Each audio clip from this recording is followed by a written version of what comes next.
On a déjà fait la petite introduction et avant de parler des dividendes dans les PA, je vais faire juste un petit résumé de ce que c'est les PA parce que je suis 100% sûr qu'il y aura quelqu'un qui va tomber sur ces lives, qui est public sur YouTube et qui ne sait pas comment fonctionnent les PA, les plans d'épargne en action.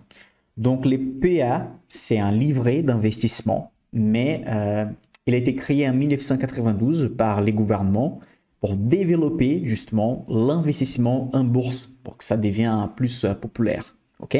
Donc c'est un livret comme les autres et on verra maintenant en détail comment ça fonctionne. Donc, petit résumé, il faut être majeur avec un domicile fiscal français. Donc, par exemple, moi, je suis brésilien, mais sur les 10 dernières années, j'ai habité 5-6 ans en France. Et donc, comme je paye mes impôts aussi en France, j'ai le droit d'avoir les comptes PA. Donc, il ne faut pas forcément être français, il faut normalement habiter en France et il faut avoir un domicile fiscal français. Donc, vous pouvez avoir un seul PA et il y a un plafond aussi d'argent que vous pouvez envoyer, que vous pouvez avoir dans les PA. En fait, vous pouvez envoyer, faire un versement de maximum 150 000 euros. Donc, vous ne pouvez pas envoyer plus que 150 000 euros. Mais vous pouvez avoir plus que 150 000 euros dans les comptes. Si vos investissements commencent à rentabiliser, vous pouvez avoir des 100 000 euros, 500 000 euros, 1 million d'euros. Mais les montants que vous pouvez envoyer maximum, c'est limité, c'est plafonné à 150 000 euros. Okay?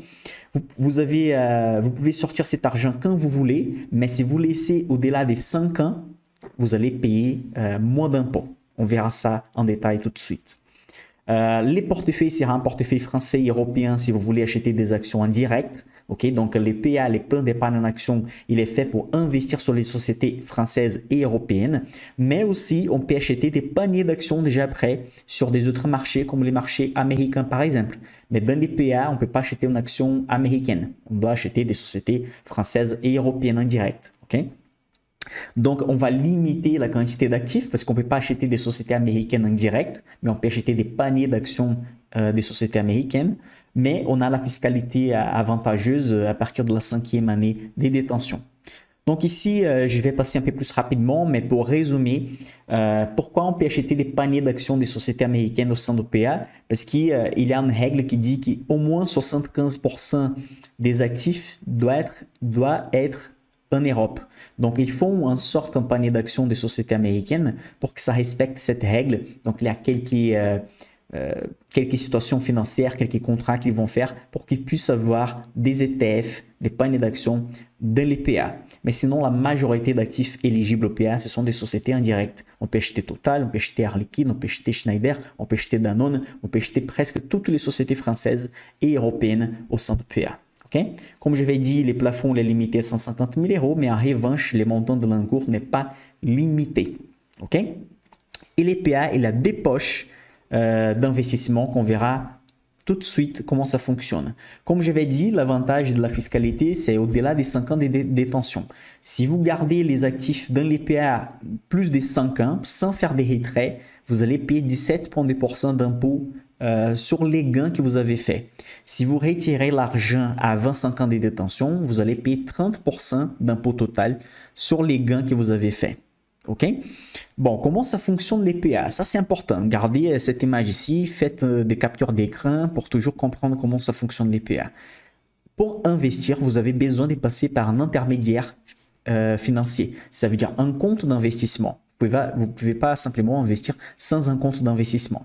Donc, vous devez faire un virement de votre compte bancaire vers les comptes d'investissement. Pour avoir un compte PA, je recommande Bourse Directe. Ce n'est pas une publicité, j'ai gagné aucune chose pour parler des bourses directes, mais je trouve pour un débutant ou quelqu'un qui vient de commencer, les comptes Bourse Directe, on peut créer un compte en ligne, c'est les meilleurs. Donc, si vous avez un compte Bourse Directe, vous allez choisir l'option PA. Okay? Donc, vous devez envoyer l'argent de votre compte vers les PA. Et dans les PA, il y a deux poches d'investissement, la poche d'argent et la poche d'actifs. Donc, imaginez qu'on va envoyer 1 000 euros dans les PA. Donc, les 1 000 euros vont tomber sur la poche d'argent, ici en rouge. Okay? Vous décidez donc de prendre 300 euros et investir sur la société Total, par exemple. Donc, ça veut dire qu'à ce moment, ça va rester 700 euros sur la poche d'argent et 300 euros seront sur les actifs, la poche d'actifs. Okay?